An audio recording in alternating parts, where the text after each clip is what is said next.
wilayah Palestina, tanah para nabi ini dikuasai kekhalifahan Islam. Dari 1517 hingga 1917, Palestina menjadi bagian dari Kekaisaran Ottoman yang dengan tangan besi namun juga penuh diplomasi menggenggam Palestina dalam pelukannya selama 4 abad lamanya. Di bawah panji Turki Utsmani, tanah ini menjadi simpul dari banyak peradaban, saksi bisu bagi pertemuan budaya, kepercayaan, dan kepentingan.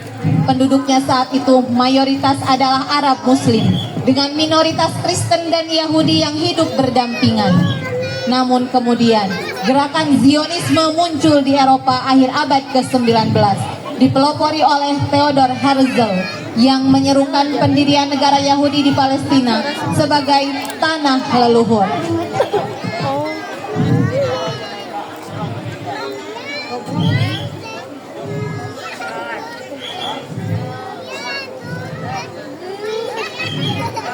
Paduka Sultan Abdul Hamid, atas nama bangsa Yahudi yang teraniaya, kami tak datang dengan senjata, hanya dengan pena dan harta. Biarkan kami menebus secuil tanah Palestina dengan emas, bukan darah.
Paduka, surat dari Theodor Herzl telah sampai. Ia menawarkan pelunasan utang kesultanan sebagai imbalan atas tanah Palestina.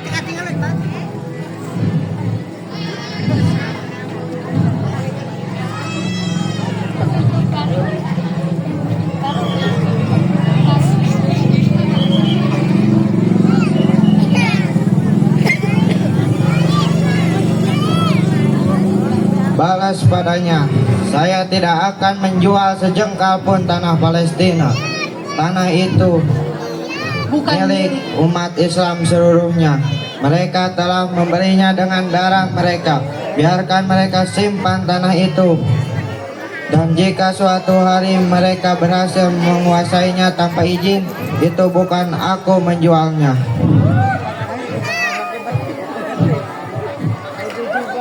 Akan hamba sampaikan, Paduka.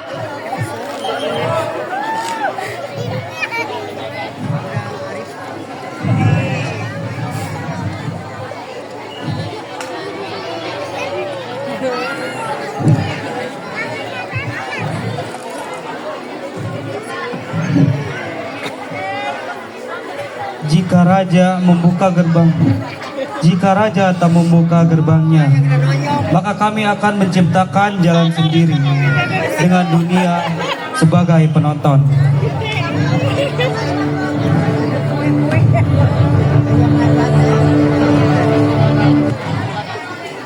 Sepucuk surat, sebuah penolakan yang abadi.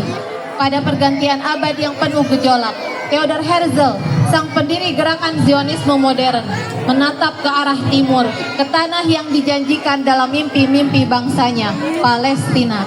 Dengan pena dan harapan, ia menulis sepucuk surat ditujukan kepada penguasa besar dunia Islam saat itu, Sultan Abdul Hamid II, khalifah terakhir yang berkuasa penuh atas tanah suci di bawah panji Ottoman.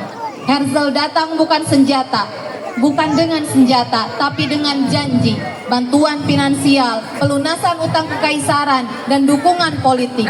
Semua ditukar dengan sepetak tanah yang disebut Palestina. Namun sang sultan menolak dengan keteguhan hati seorang pemimpin yang tahu harga sejarah dan kehormatan. Jawaban itu bukan hanya sebuah penolakan, ia adalah pernyataan prinsip, sebuah sikap yang mencerminkan tekad seorang penguasa untuk tidak menjual warisan umat demi kepentingan politik.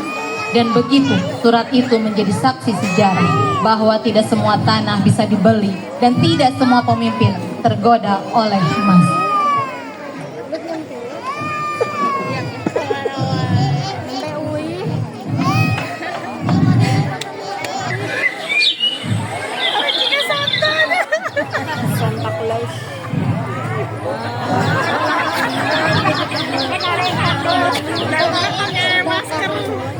Zaitun pun bersebuah hati kita pun tenang. Inilah Palestina yang ku kenal sejak kecil.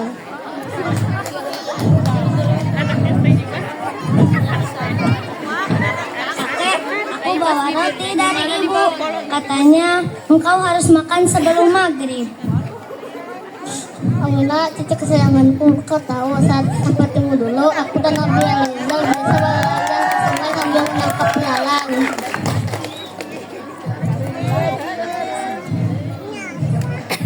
Assalamualaikum, hai. Panen hari ini luar biasa, alhamdulillah. Waalaikumsalam. Yusuf, alhamdulillah tanah ini selalu menghati kepada anak-anaknya.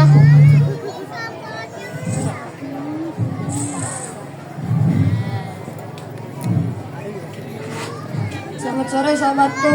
Ini kurma dari pohon belakang rumah. Musim ini manis sekali, seperti masa kecil kita.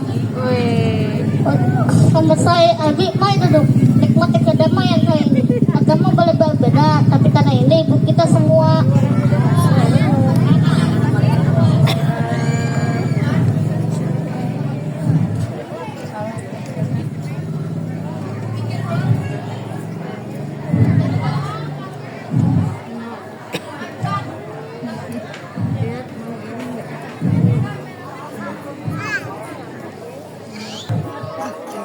Kakek, benarkah dulu tak pernah ada perang di sini? Pernah nak, orang Yahudi yang Muslim kaliskan hidup berdampingan, tapi ada ini kau dengar kabar di utara. Tanah-tanah ini dibeli oleh orang asing Yahudi dari Eropa. Mereka tak seperti Eliezer, mereka membawa niat lain. Aku pun cuma saleh.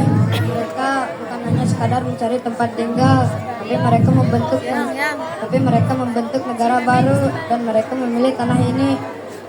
Tanah ini sudah kami huni ratusan tahun. Apa kami akan terusir? Entahlah Yusuf, tapi aku yakin siapa yang mencintai tanah ini akan melindunginya dengan doa atau darah.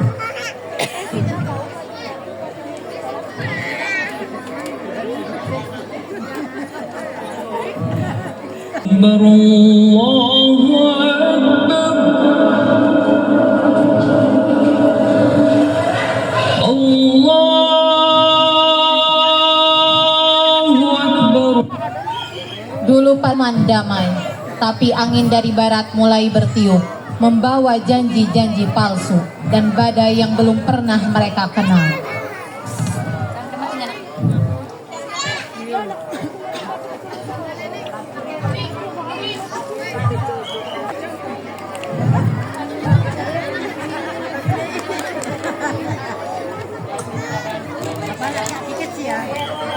Pemerintah Inggris mendukung didirikannya tanah air bagi bangsa Yahudi di Palestina. Deklarasi Balfour, apa artinya ini? Itu artinya tanah kita akan dibagi untuk orang-orang yang belum pernah tinggal di sini.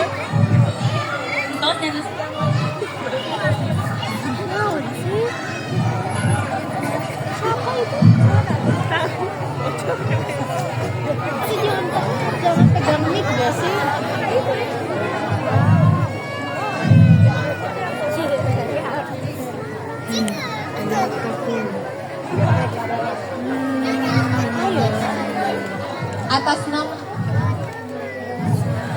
Atas nama Raja Inggris dan mandat juga bangsa-bangsa Palestina di bawah perlindungan kami menjamin semua akan hidup damai.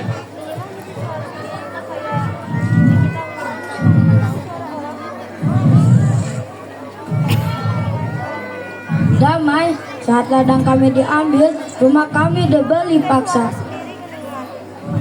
Itu transaksi yang sah. banyak pemilik tanah menjualnya dari luar negeri.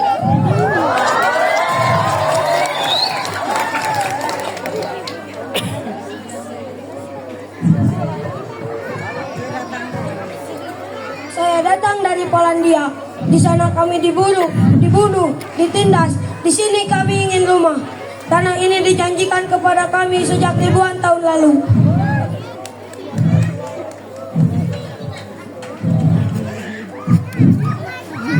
Tanah ini dijanjikan, tapi selama ribuan tahun kami yang menanamnya, melahirkan anak-anak di atasnya, dan meninggalkan tulang kami di dalamnya.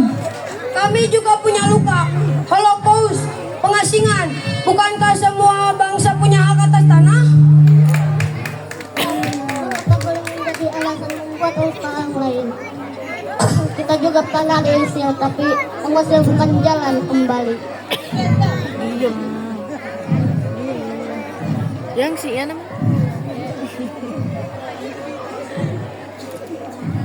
Anak muda, aku Yahudi. Aku lahir di sini, tapi aku tak pernah ingin tanah ini direbut dengan darah. Hati-hati dengan apa yang kamu bawa.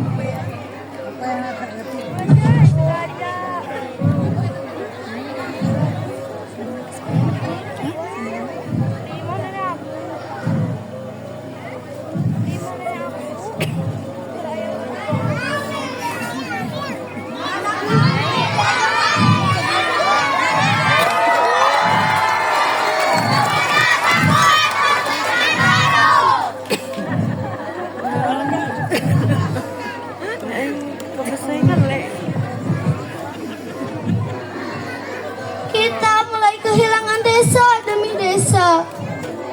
Kalau mereka ingin tanah ini dengan kekuatan, kita pun akan mendengnya dengan kekuatan.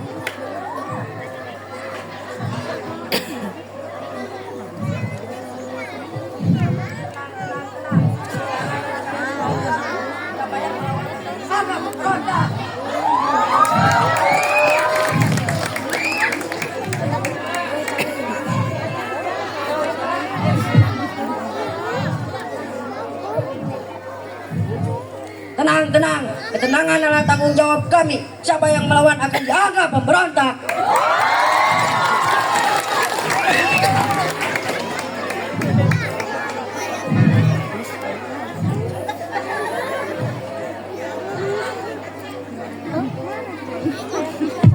Langit mulai gelap. Tanah yang disiami doa dan takkan mudah disangka.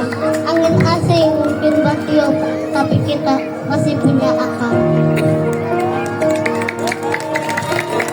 Di bawah naungan bendera asing, tanah Palestina mulai berubah.